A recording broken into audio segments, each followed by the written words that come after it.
अस्सलाम वालेकुम फ्रेंड, मैं अपने यूट्यूब चैनल में आपको खुशामदीद करता हूं और आपके लिए दुआ गो हूँ। तो दोस्तों, आज की जो मैं आपको वीडियो पेश करने जा रहा हूं उसका उन्वान है कि रमज़ान शरीफ आपने कैसे गुजारना है, आपने अपनी सेहत का कैसे ख्याल करना है और आप ताकि आप रमज़ान शरीफ के रोज़े भी रख सकें और आप इबादत को भी आसानी के साथ अदा कर सकें और आपकी सेहत भी बरकरार रख सकें ताकि आपको कमज़ोरी ना हो। और बाज़ औक़ात ऐसा भी होता है कि जो लोग रमज़ान शरीफ के रोज़े रखते हैं तो उनका वज़न भी ज़्यादा हो जाता है, या बहुत ज़्यादा ऐसे लोग होते हैं कि जो रमज़ान शरीफ के रोज़े रखते हैं तो उनका वज़न जो है वो लूज़ हो जाता है और काफ़ी गहराई तक वो कमज़ोर हो जाते हैं। तो दोस्तों, आज इसी टॉपिक पे मैं आपको वीडियो पेश करने जा रहा हूँ। तो दोस्तों, आप एक बात जहन में रख लें कि जब आपने रमज़ान शरीफ के रोज़े रखने हैं, जब आपने रमज़ान शरीफ की में इबादत करनी है तो आपने किस तरह करनी है, आपने किन बातों का ख्याल रखना है जिसकी वजह से आपकी सेहत ख़राब ना हो,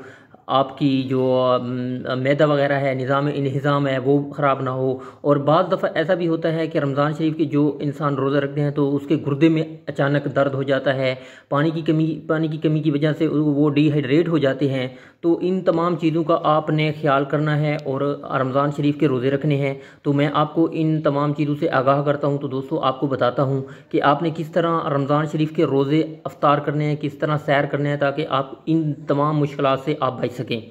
तो दोस्तों, सबसे पहले आपने एक बात को ज़हननशीन करना है कि मैं किस चीज़ से रोज़ा अफ्तार करूं जिससे मेरा पेट भारी ना हो, मेरे पेट में गैस ना हो, मैं किस तरह निज़ाम इंहिज़ाम को अपने को बेहतर बना सकूं। तो रमज़ान शरीफ जो है ये एक अल्लाह ताला की बहुत बड़ी रहमत और नेमत हम पे है। इसके बहुत ज़्यादा फ़ायदे हैं, इसके इतने फ़ायदे हैं कि दोस्तों मैं यहाँ पर बयान नहीं कर सकता हूँ, मैं कोई उलमा नहीं हूँ कि जो मैं आपको बयान कर सकूँ।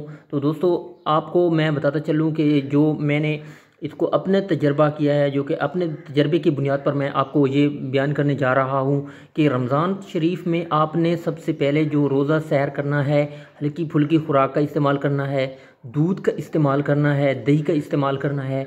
तो आपने जब रोज़ा सैर करना, जब आप रोज़ा सैरी के लिए उठें तो उससे पहले आपने पानी पीना है, फिर खाना खाना है, थोड़ा सा जितना भी आपकी हाजत हो वो ज़रूर इस्तेमाल करना है, एक रोटी खाना है, एक रोटी इस्तेमाल कर लें। उसके बाद आपने इस तरह करना है दोस्तों, चाय ज़रूर इस्तेमाल करनी है, सब्ज़ टी या दूध वाली चाय आपने ज़रूर इस्तेमाल करनी है, 1 कप 2 कप। उसके बाद आपने उसके ऊपर पानी नहीं पीना बिल्कुल।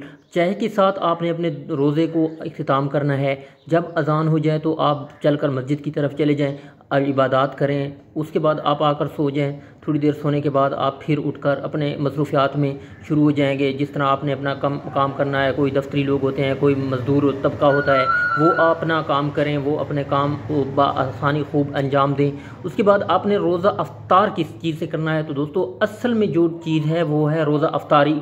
रोज़ा अफ्तार किस तरह करना है ताकि आपका निज़ाम ख़राब ना हो, आपके गुर्दे पे असर ना हो, आप सर पे बोझ ना हो।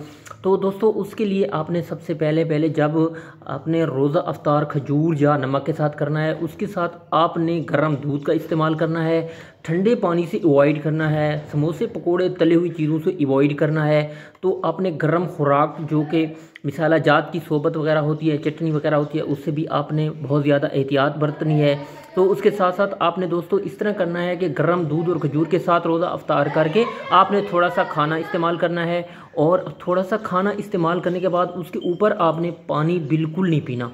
थोड़ा सा आपने वक्फ़ा देना है अपने खाने पीने में। उसके बाद आप पानी का 1-2 गिलास जितना भी हो सके थोड़ा इस्तेमाल कर लेना है। थोड़ा गर्म पानी हो, बहुत ज़्यादा ठंडा पानी ना हो जिससे आपका मैदा ख़राब होगा।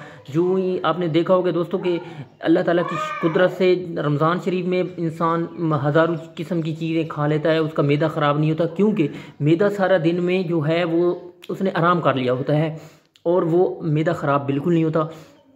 तो दोस्तों, मैं आपको बताता चलूँ कि इसी तरह आपने रोज़ा रखना है और रोज़ा अफ्तार करना है। और जब आपने रोज़ा अफ्तार करके मस्जिद की तरफ जाना है, नमाज़ पढ़ना है, उसके बाद आपने थोड़ा सा चहलकदमी ज़रूर करनी है। उसके बाद आपने थोड़ा सा सुकून कर लेना है। सुकून के बाद जब नमाज तरावी का टाइम हो जाए, नमाज तरावी आपने अदा करनी है। उसके बाद जितनी हो सके आपने इबादत रमज़ान शरीफ में करनी है। तो इसी के साथ साथ इंशाअल्लाह ताला आपके रोज़े बहुत अच्छे गुजरेंगे। आपका माह रमज़ान जो कि अल्लाह ताला की रहमतों से भरा रमज़ान शरीफ वो भी अच्छा गुजरेगा और आपकी सेहत भी बरकरार रहेगी और आपका कभी निज़ाम ख़राब नहीं होगा और आपका जो है यूरिन सिस्टम है वो भी ख़राब नहीं होगा।